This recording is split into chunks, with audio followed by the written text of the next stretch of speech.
யோவான் 11:25 வசனம் பைபிளின் புதிய ஏற்பாட்டில் யோவான் நற்செய்தியில் வருகிறது.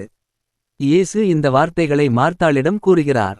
மார்த்தாளின் சகோதரன் லாசரு இறந்துவிட்ட நிலையில் இயேசு அவர்களை ஆறுதல்படுத்தவும் தம்முடைய அதிகாரத்தை வெளிப்படுத்தவும் இதைச் சொல்கிறார். இந்த வசனத்தின் பொருளை புரிந்துகொள்ள அதை பிரித்து விளக்கலாம். வசனம்: நானே உயிர்த்தெழுதலும் ஜீவனுமாயிருக்கிறேன், என்னை விசுவாசிக்கிறவன் மரித்தாலும் பிழைப்பான்.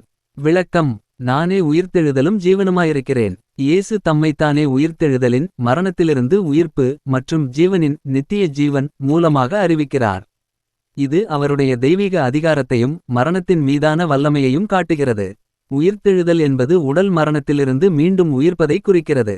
ஜீவன் என்பது ஆன்மீக ரீதியிலும் நித்தியமாகவும் தொடரும் வாழ்வை குறிக்கிறது. இயேசு இங்கு தான் ஒரு நிகழ்வை மட்டும் ஏற்படுத்துபவர் அல்ல, மாறாக உயிர்த்தெழுதலும் ஜீவனும் தன்னில் உள்ள புனிதமான தன்மையாக இருப்பதாக கூறுகிறார். என்னை விசுவாசிக்கிறவன் மரித்தாலும் பிழைப்பான். இயேசுவை விசுவாசிக்கும் ஒருவருக்கு உடல் மரணம் இறுதியல்ல என்று உறுதியளிக்கிறார். மரித்தாலும் பிழைப்பான் என்பது உடல் ரீதியாக மரித்தாலும் ஆன்மீக ரீதியில் அவர்கள் நித்திய ஜீவனை பெறுவார்கள் என்பதை குறிக்கிறது.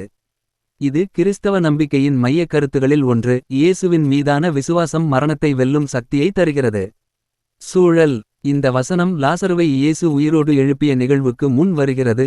யோவான் 11:43 முதல் 44 வரை மார்த்தாள் தன் சகோதரன் உயிர்த்தெழுவான் என்று பொதுவான நம்பிக்கையை வெளிப்படுத்தினாலும் இயேசு அந்த உயிர்த்தெழுதல் தன்னிடமிருந்து உடனடியாக வரும் என்று அவளுக்கு உறுதியளிக்கிறார்.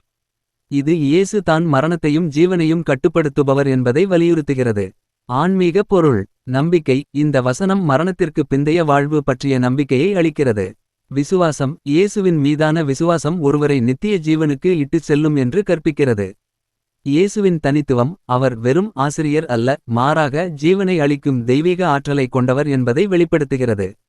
முடிவாக, யோவான் 11:25 ஒரு சக்திவாய்ந்த வாக்குறுதியாகும். இயேசு மரணத்தை வெல்லும் ஆற்றலை கொண்டவர், அவரை விசுவாசிப்பவர்களுக்கு நித்திய ஜீவனை அளிப்பவர் என்று கூறுகிறது.